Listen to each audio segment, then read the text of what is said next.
हुशार आणि खमक्या नेतृत्वाची आज श्रीरामपूरला गरज। श्रीरामपूरच्या चारही व्यापारी दिशा आज भुईसपाट होत आहे।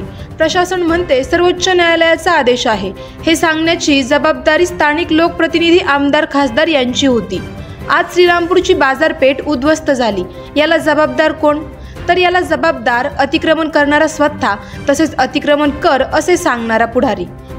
अतिक्रमण कर असे सांगून गोरगरिबाला दिशाहीन करणारा नेता, अतिक्रमण केले म्हणून पावती फाडणारा, कर वसूल करणारा शासनाचा नोकर, चिरीमिरी घेऊन केलेले अतिक्रमण पक्के झाले असे सांगून पुन्हा व्यापारी वर्गाची दिशाभूल करणारा शासकीय अधिकारी, तू शेड बांध, भिंत बांध, टपरीचा पक्का गाळा कर, मी आहे ना असे सांगणारा पुढारी नि शासकीय नोकरीतील अधिकारी हे अतिक्रमणला सर्वस्वी जबाबदार आहेत। रोजीरोटी मिळते, प्रपंच चालतो, सर्व ठीक आहे, पण सरकारी जागेवर अतिक्रमण कधी ना कधीतरी भुईसपाट होणारच असते।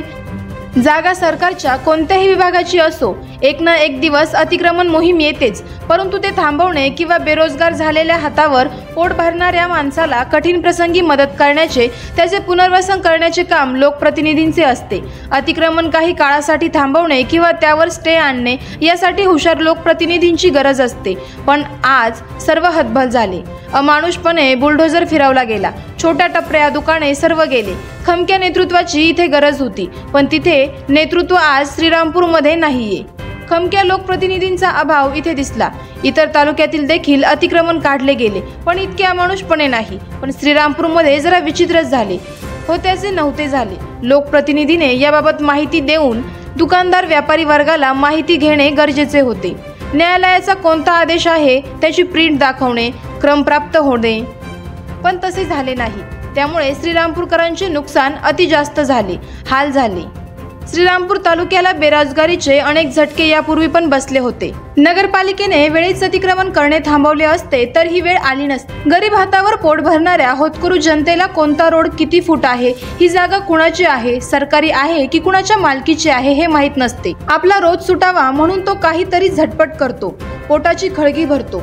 दुकान गाडा त्याला कोणी टाकून देत नाही, मग तो त्या दुकानामागच्या मालकाची परवानगी घेतो, त्याला महिना ठरवून देतो। जागा सरकारी असेल तर गाव पुढारी, समाजसेवक, नगरसेवक यांची भेट घेतो।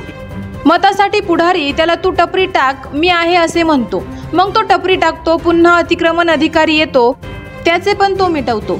देणे घेणे करून व्यवसाय सुरू होतो, लोक येतात, रोज सुटतो, कुटुंब प्रपंच चालतो आणि अनेक वर्ष लोटल्या जातात। यानंतर सरकारी अतिक्रमण मोहीम येते, केलेला खर्च वाया जातो। यावेळी मात्र कोणताही पुढारी जेसीबीला आडवा येत नाही किंवा त्यासाठी पुढे येत नाही। हे चक्र असे सुरू राहते। त्यामुळे कुठेही रोजगार धंदा सुरू करताना काळजी घ्या।